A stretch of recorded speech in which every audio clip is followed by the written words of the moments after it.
Hello, शुरू करें। ये मास्टर इतना लेट छोड़ते हैं। आ जाओ दोस्त मेरे, पहला क्वेश्चन ना।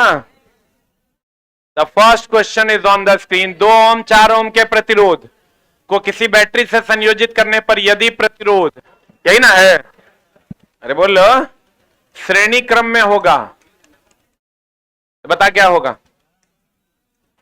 धारा समान, वोल्टेज अलग। अब महत्तम की न्यूनतम, महत्तम की न्यूनतम, समतुल्य प्रतिरोध महत्तम। इसका उल्टा होगा श्रेणी में, समानांतर में। समानांतर को ही हम लोग कहते हैं पार्श्व। क्या कहते हैं इसको?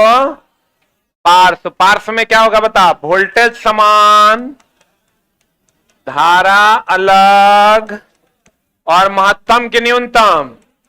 समतुल्य प्रतिरोध क्या होगा? न्यूनतम। आंसर बताओ। एक की भी किस बैटरी संयोजित करने पर यदि प्रतिरोध पार्श्व क्रम में संयोजित हो तो समान धारा, पार्श्व में होगा तो धारा समान के अलग, श्रेणी क्रम में संयोजित हो तो समान धारा। यही तो हो जाएगा आंसर।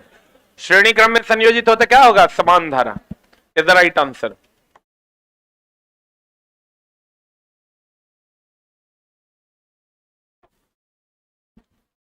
एक चीज खाली ध्यान रखना दोस्त मेरे, यहां बच्चा को बड़ा फंसाता है क्वेश्चन। ये दे देगा ये R1 है, ये R2 है, तो समतुल्य कितना? तो समतुल्य होता है 1/R टोटल बराबर होता है 1/R1 प्लस 1/R2। यहां से R1 R2 एलसीएम ले लेंगे, ये हो जाएगा R1 प्लस R2। यहां से ये 1/, एक ऑप्शन यही दे देता है, ठीक ना, हिसाब से मारना। यहां से अगर हम R टोटल मारेंगे तो ये हो जाएगा R1 R2, पलटी मारना होगा ना। 1/R टोटल इतना है, तो R टोटल निकालेंगे तो क्या हो जाएगा? R1 R2 बटा R1 प्लस R2 होगा। एकदम ध्यान से मारना, क्योंकि एक ऑप्शन ये देता है, एक ऑप्शन ही देता है। ये आंसर होगा R टोटल का, होगा। बाकी तो आपको ऑलरेडी पता है। पढ़े एकदम एहतियात से मारना। R1 प्लस R2 बटा R1 R2 ये नहीं मारना, इसको पलटी मार के ये आंसर होगा। गुना वाला ऊपर होगा और जोड़ वाला नीचे।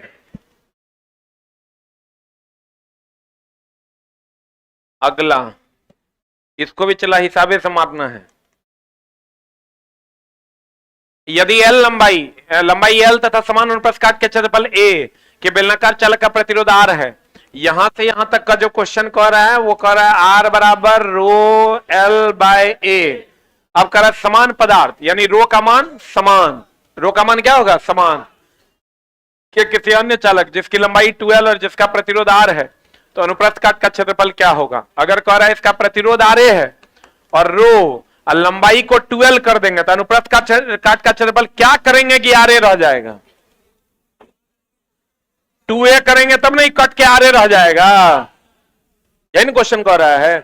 कह रहा है रो एल आर है, रो है एल ए है। अगर इसको दुगुना कर दिया जाए लंबाई को, तो इसको क्या कर देंगे कि RA रहेगा? दुगुना कर देंगे तब ना, दो तो कट जाएगा। आंसर क्या होगा? Answer C for cat. एकदम चला हड़बड़ा के नहीं मारना। जिस क्वेश्चन के लिए कम से कम साइंस के लिए 30 सेकंड जरूर देना, नहीं 30 दोगे तो 20 सेकंड तो कम से कम देना। 20 सेकंड बहुत है, इन्हें कि 3 सेकंड में मार के निकल लेना। अगला, ये तो सबको पता होगा। H बराबर क्या होता है formula? I square R T V I T. H बराबर I square R T, H बराबर वी आई टी, H बराबर V square by R into T, H बराबर P इंटू टी। ये बताओ श्रेणी क्रम के लिए कि समानांतर के लिए? क्योंकि श्रेणी में धारा क्या होता है? समान।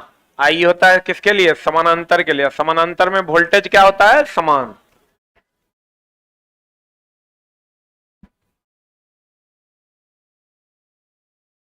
और H बराबर हम बार बार कहते हैं I स्क्वायर आर टी होगा तब जब कैलोरी में होगा, और H बराबर I स्क्वायर आर टी बटा 4.2 होगा ना, ये जूल में होगा। किसमें होगा? ये जूल में। आई किसमें होगा? कैलोरी में। 1 कैलोरी बराबर कितना जूल? 4.2 जूल।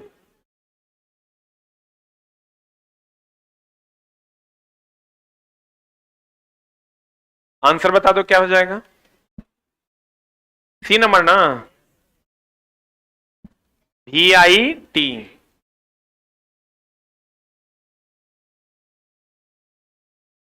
हो गया? अरे हुआ। एक सवाल तुमको जो देगा V बराबर W/Q से, V बराबर W/Q या V बराबर W/Q के जगह पर क्या होगा? IT। विभव है, ऊर्जा है, और ये क्या है? आवेश है। Q के जगह पर क्या होता है? IT। E बराबर फॉर्मूला क्या होता है? F/Q।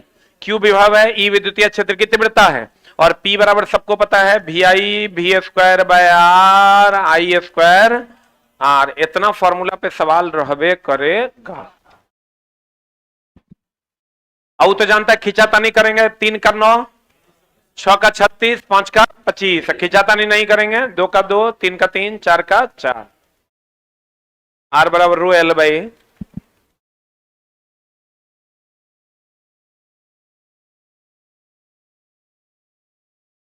कितना सिलेबस बदला तो इस पर सवाल नहीं पूछे, ऐसा नहीं हुआ।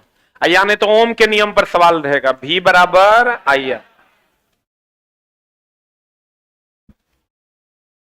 इसको हम चला बहुत बार बताए हैं।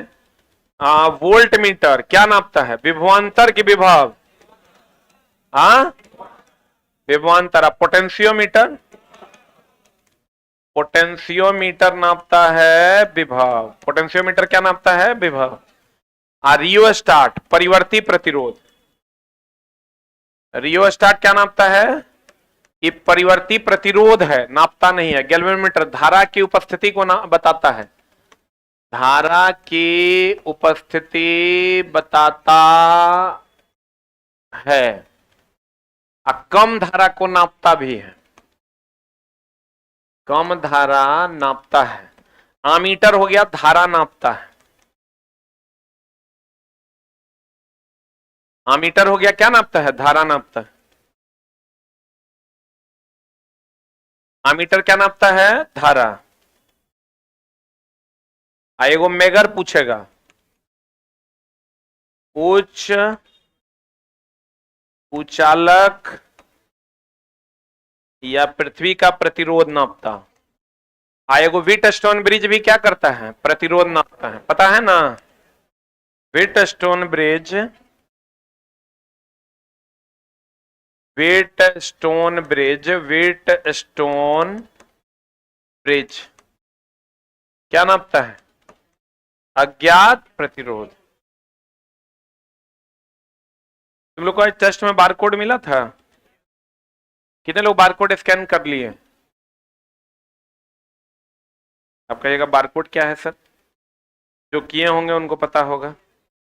एक बारकोड है, उसको स्कैन करने के बाद आपका जिस भी शिफ्ट में एग्जाम है उस शिफ्ट का ऑप्शन आएगा। जैसे ही उस शिफ्ट पे क्लिक कीजिएगा, आप उस शिफ्ट के सारे बच्चों से जुड़ जाइएगा टेलीग्राम पे। उस शिफ्ट बाय शिफ्ट अलग अलग बना हुआ। हेलो, बारकोड छोटा छोटा पुर्जा में करके एगो में 20 को निकाल के बांट दो ना, थोड़ा बहुत जो नहीं गया होगा उस पर चला जाएगा। एगो में 20 को निकाल दो,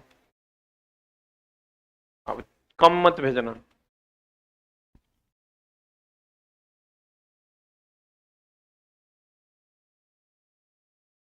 जैसे उचला, उसका 2 मकसद है। एक मकसद ये है कि आप क्वेश्चन डिस्कस कर पाइएगा, उस ग्रुप में भेजिएगा तो सारा क्वेश्चन कलेक्ट होगा, तो शाम में सबका डिस्कशन हो जाएगा और अगले बच्चों को भी फायदा होगा और आपको भी पता चलेगा कि मेरा जो डाउट था वो क्लियर हो गया कि नहीं हुआ। ठीक है? और सब सिटिंग बाय सिटिंग, 25 तारीख का 3 शिफ्ट है, तो तीनों शिफ्ट का अलग अलग बना हुआ है। आपको खोजना नहीं है, जैसे आप क्लिक कीजिएगा आपके पास सारा शिफ्ट का उसका प्रोग्रामिंग कर दिए हैं, कोड लिखा गया है। जैसे ही आप क्लिक कीजिएगा, स्कैन कीजिएगा गूगल लेंस से, आपके पास सारा शिफ्ट का ऑप्शन आएगा। उसमें जिस शिफ्ट में आपका है उसमें ज्वाइन द ग्रुप क्लिक कीजिएगा, आप उसी शिफ्ट में जाके ज्वाइन हो जाइए। ठीक है? ये हो गया। इस सब का अंतर समझ में आया? वोल्ट मीटर क्या नापता है? विभवांतर। गैल्वेनोमीटर क्या नापता है? कम धारा की ज्यादा धारा, धारा की उपस्थिति को बताता है। अगर कहेगा धारा कौन नापता है तो क्या मारेंगे? आमीटर। पोटेंशियोमीटर क्या नापता है? विभव। मेगर उच्च प्रतिरोध, कुचालक का प्रतिरोध या पृथ्वी का प्रतिरोध। व्हीटस्टोन ब्रिज प्रतिरोध। आएगा है मल्टीमीटर जो तीनों नापता है, करंट भी, वोल्टेज भी और धारा भी, तीनों को नापता है। वोल्टेज, करंट और प्रतिरोध तीनों को नापता है। चालक का विशिष्ट प्रतिरोध देखो, एक होता है प्रतिरोध। प्रतिरोध ये हमेशा हम बच्चों को बताते हैं, एकदम ही पूछता है। प्रतिरोध समानुपाती लंबाई, प्रतिरोध व्युत्क्रमानुपाती होता है क्षेत्रफल, प्रतिरोध समानुपाती होता है किसके, ताप। ई लंबाई और क्षेत्रफल मिला के बनावट हो जाएगा। अरे बोलन रे, बनावट, या इसी को हम आकृति भी कहेंगे। आप प्रतिरोध के बाद हो जाएगा दोस्त मेरे प्रतिरोधकता, इसी को विशिष्ट प्रतिरोध कहते हैं। बढ़िया से पढ़ना क्वेश्चन। प्रतिरोधकता बोले तो रो, ये केवल और केवल पदार्थ और ताप पर निर्भर करता, आकृति पर निर्भर नहीं करता। अब बताओ, क्वेश्चन का था विशिष्ट प्रतिरोध डैश पर निर्भर करता है, यहां बनावट नहीं होना चाहिए था, पदार्थ पर निर्भर करता है, यह आंसर होगा। लंबाई पर नहीं करता, अनुप्रस्थ काट का क्षेत्रफल, चालक के प्रतिरोध पर भी नहीं।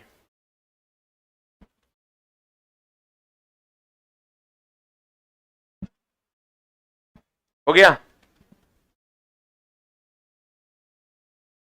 कल सुबह 7 बजे से महामैराथन है, पता ही होगा सबको शेड्यूल। और ये नहीं है दोस्त कि आपका एग्जाम है, आप सेल्फ स्टडी करना चाहते हैं, आप सेल्फ स्टडी कीजिए। हम सबका चैप्टर वाइज, बुक वाइज हम शेड्यूल दे दिए हैं, आप उसी शेड्यूल में अपना क्लास कर सकते हैं। ठीक है, जिसको जरूरत होगा कि नहीं हमको 3 घंटा में फिजिक्स रिवाइज कर लेना है तो कर लीजिए। कल हम 3 घंटा में लगभग 80 to 90% फिजिक्स कंप्लीट करेंगे। ऑफलाइन होगा लेकिन यहां नहीं होगा, बोर्ड पर होगा। बोर्ड पर लाइव कर देंगे, जिसको आके बैठ के पढ़ना होगा आके पढ़ लेगा। अब बोलोगे यहाँ क्यों नहीं होगा सर, आप क्यों नहीं रहिएगा यहाँ?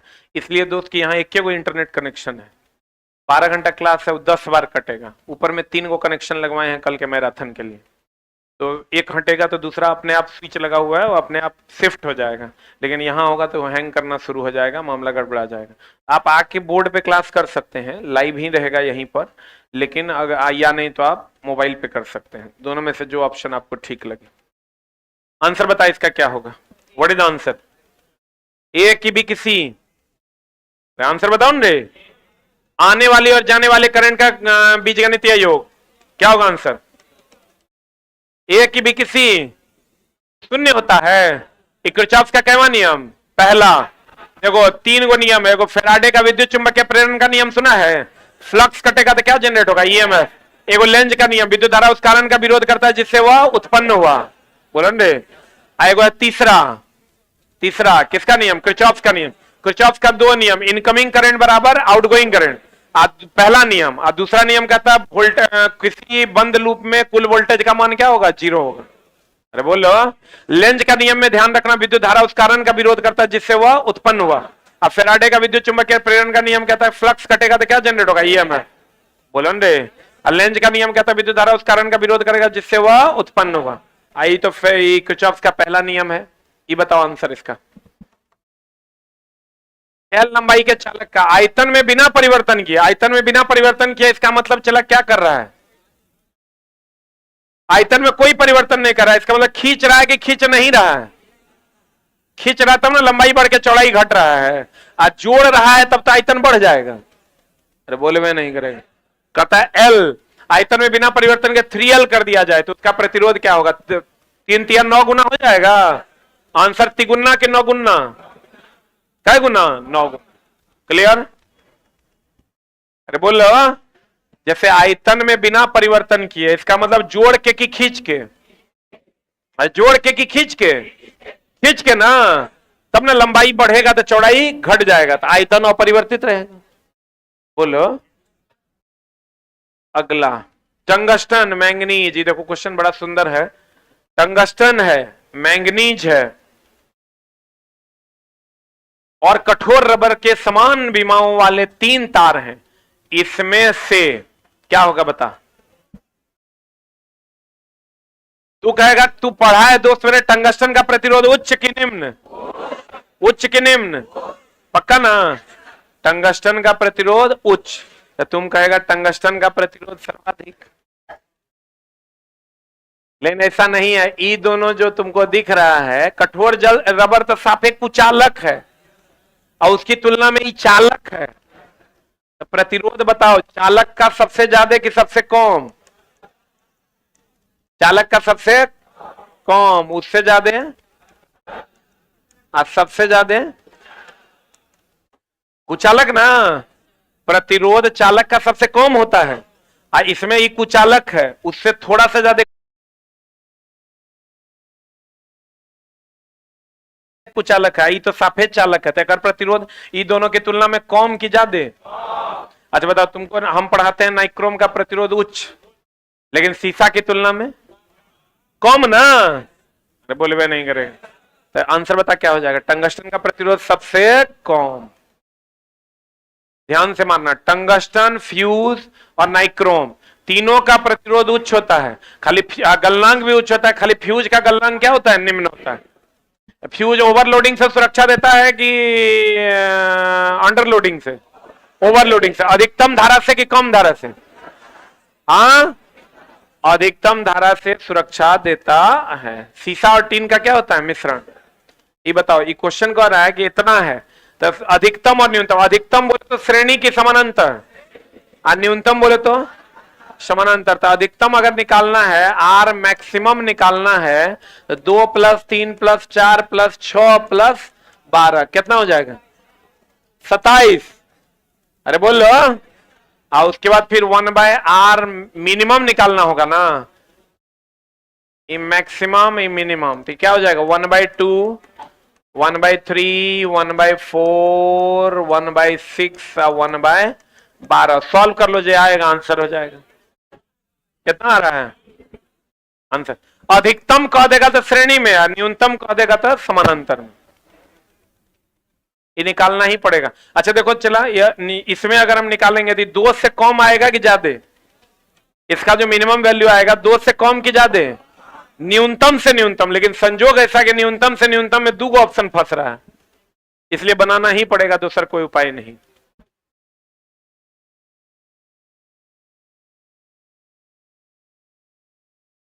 बताया कर आंसर। निम्नलिखित में कौन सा कथन सत्य या असत्य है? अप्रत्यावर्ती है कि प्रत्यावर्ती है?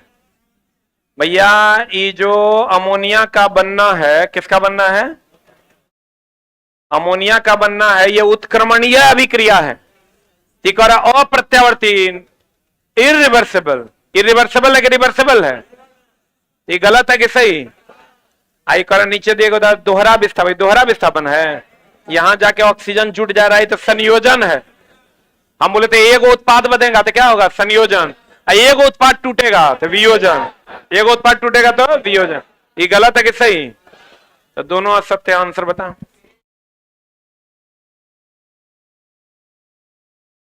आप देखो क्वेश्चन नंबर 11।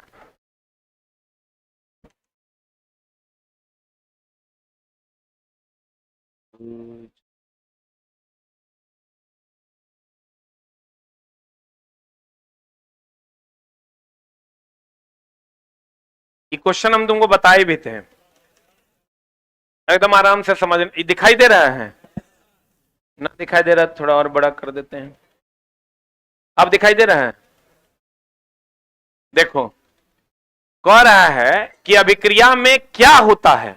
इस अभिक्रिया में कह रहा है, ये जो रिएक्शन आपको दिया हुआ है इसमें क्या हो रहा है। हम इसमें एक चीज का ध्यान रखना, जब भी देखेंगे हम रिएक्टेंट में देखेंगे कि प्रोडक्ट में? ये रिएक्टेंट है और ये क्या है? प्रोडक्ट। क्लियर? जब भी देखेंगे ऑक्सीकरण, उपचयन, अपचयक, जो भी देखना है वो किधर देखना है? रिएक्टेंट। और ये हम आपको डिफिनेशन बताए हुए हैं, ऑक्सीकरण जो होगा उसी का उपचयन होगा, वही अपचायक होगा, वही अवकारक होगा। बोलो हाँ। जो अवकरण होगा वही अपचयन होगा, वही उपचायक होगा और वही ऑक्सीकारक होगा। इसमें ऑक्सीजन जुटता है, हाइड्रोजन हटता, इसमें ऑक्सीजन हटता, हाइड्रोजन जुटता। इसमें ऑक्सीडेशन नंबर बढ़ेगा, इसमें ऑक्सीडेशन नंबर घटेगा। अब यहां आप देखिए, इसी दोनों को देखना है, तो हमको देखना है MnO2 से MnCl2 और HCl से H2O। बोलो रे। अब तुम देखो, MnO2 से MnCl2 बन रहा है, तो ऑक्सीजन हट रहा है कि जुट रहा है? क्या हो रहा है? ऑक्सीजन का हटना।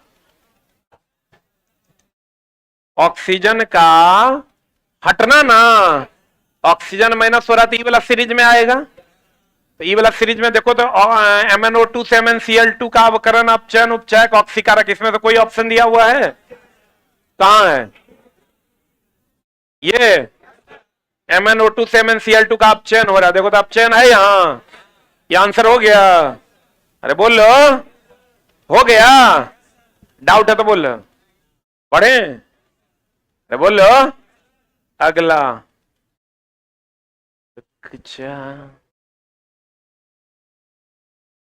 सेम बात यहां भी हम कॉपी पेस्ट मारे हैं, है ना? सेम बात। अब आ जाओ इधर। कह रहा है निम्न रासायनिक अभिकरण कौन सा ऑक्सीकृत हो रहा है? तो ऑक्सीकृत हो रहा है मतलब ई वाला सेशन, ई घटना होना चाहिए उसमें, बोलो रे। और रिएक्टेंट को देखना है कि प्रोडक्ट को देखना है? तो देखो ऑक्सीकृत हो रहा है मतलब ऑक्सीजन जुड़ना चाहिए, हाइड्रोजन हटना चाहिए। तो यहां गौर से देखो, ऑक्सीजन हट रहा है कि जुट रहा है? ऑक्सीजन हट रहा है। और यहां ऑक्सीजन जुट रहा है। हमको ऑक्सीकृत होना है मतलब ऑक्सीजन क्या होना है? जुटना है कि हटना है? जुटना है। तो जुट रहा है एकरा में, क्या होगा आंसर? CuO की H2? मार दें आंसर, बोलो। दिक्कत है तो बोल, पढ़े?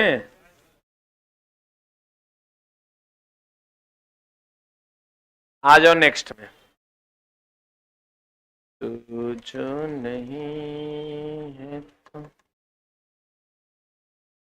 यहां पर एरो है,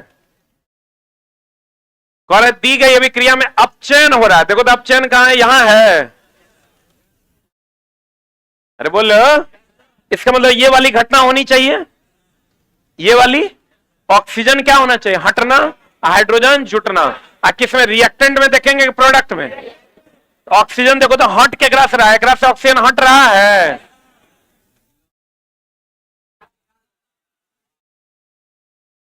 ग्रास से ऑक्सीजन हट रहा है, हमको अपचयन होना है। अपचयन होना मतलब ऑक्सीजन का हटना ना, एक में तो ऑक्सीजन जुट रहा है। बोलो तो आंसर बता दो क्या हो जाएगा? ऑक्सीजन अपचयन होना मतलब ऑक्सीजन का हटना, ऑक्सीजन अग्रे से हट रहा है, Fe2O3 से Fe हो रहा है तो ऑक्सीजन हट रहा है ना, क्या होगा आंसर? मार दें। चलो नेक्स्ट में चलते हैं।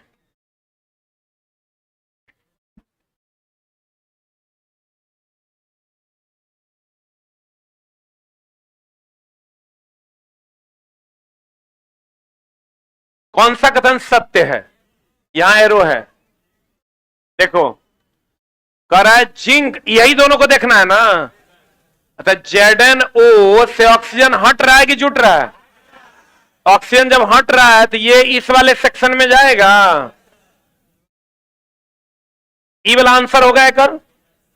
बोले मैं नहीं करेगा। कार्बन में ऑक्सीजन जुट रहा है, ZnO से ऑक्सीजन हट के Zn बन रहा है तो ऑक्सीजन का हटना ई वाला सेक्शन में जाएगा। कार्बन में ऑक्सीजन जुट रहा है, जुट रहा है तो कार्बन में ऑक्सीजन जुट रहा है तो ई वाला सेक्शन में ऑक्सीजन का जुड़ना ई वाला सेक्शन में जाएगा। याकर मतलब ये जो कार्बन है वो इस वाले सेक्शन में जाएगा। अब घेर के मार दो आंसर। जिंक का अपचयन हो रहा है कि जिंक ऑक्साइड का? किसका? जिंक ऑक्साइड का अपचयन हो रहा है। लेकिन दोस्त मेरे यहां जिंक के ऑप्शन में दिया, कार्बने दिया है सब जगह। याकर मतलब जिंक का मतलब इसी को समझना है, ठीक है? अब बताओ आंसर, बढ़िया देख के बताओ। अरे आंसर बताओ ना, 1 और 2। अच्छा, ये आंसर होगा पक्का ना? अब देखो बढ़िया से, अब तुम कहोगे कि ये जिंक का अपचयन हो रहा है, यहां कार्बन है। अगर यहां पर कार्बन और यहां सिर्फ Zn होता तब ही होता। अगर तुम यहां जिंक को देखोगे तब हम देखते जब यहां कार्बन वाला ऑप्शन मेरा सही बैठ के आंसर नहीं आता। कभी कभी क्या होता है, मूल तत्व को सर्वाधिक मान लिया जाता है। जैसे यहां पर तुम देखोगे ई वाला सेक्शन में देखो तो ई वाला सीरीज में कार्बन के लिए ऑप्शन है। अरे देखो ना छोटा कार्बन का ई वाला सीरीज में ऑप्शन नहीं है, कार्बन का ऑक्सीकरण हो रहा है। माने कान के नीचे नहीं आंसर है। अब तुम कहोगे जिंक का सरम, यहां कार्बन का जब ऑक्सीकरण हो रहा है तो कार्बन का अपचयन होगा कि उपचयन होगा? अपचयन नहीं ना होगा। अरे बोलो, एक मतलब ई वाला गलत है कि सही है? जिंक रिएक्टेंट में है क्या? जिंक ऑक्साइड न रिएक्टेंट में है, बोलो ने। लेकिन अगर ये ऑप्शन नहीं रहता या कोई ऐसा ऑप्शन यहां पर रहता कि ये दो को चुनना ही था, ठीक ना, तब हम लोग जिंक का अवकरण, अपचयन, उपचायक या ऑक्सीकारक चुनते। लेकिन ऐसा कोई ऑप्शन नहीं है। मेरा क्वेश्चन इसलिए कि जब कभी भी मूल तत्व बड़ा होता है तो उसकी गरिमा को रखा जाएगा, उसकी बातों को रखा जाएगा कि ऑक्सीकरण हो रहा है कि उपचयन हो रहा है। लेकिन यहां पर हमारे साथ ऐसी कोई परेशानी नहीं है, बहुत आसानी से हमको ऑप्शन मिल गया है, तो आंसर क्या मार देंगे? बी। क्लियर है? अगला में चलो, तो रिएक्टेंट को देखना है कि प्रोडक्ट को? अब यहां आ जाओ।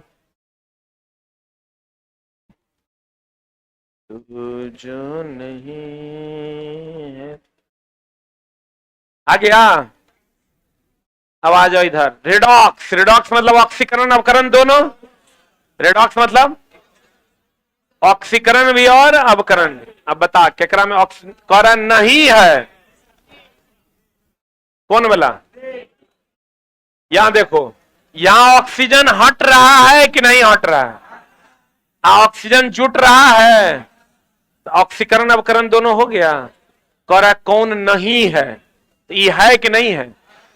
भैया ये है। एकरा में देखो, यहां से ऑक्सीजन हट रहा है कि नहीं हट रहा है? HCl में देखो ऑक्सीजन जुट रहा है, तो दोनों क्रिया हो रहा है। बोले वे नहीं करे, तो ऑक्सीकरण अवकरण दोनों रहा, रिडॉक्स अभिक्रिया है, जबकि यहां चुनना क्या है? नहीं है। अब यहां आ जाओ, तुम यहां आओगे तो तुम कहोगे सर एकरा में तो ऑक्सीजन जुट रहा है,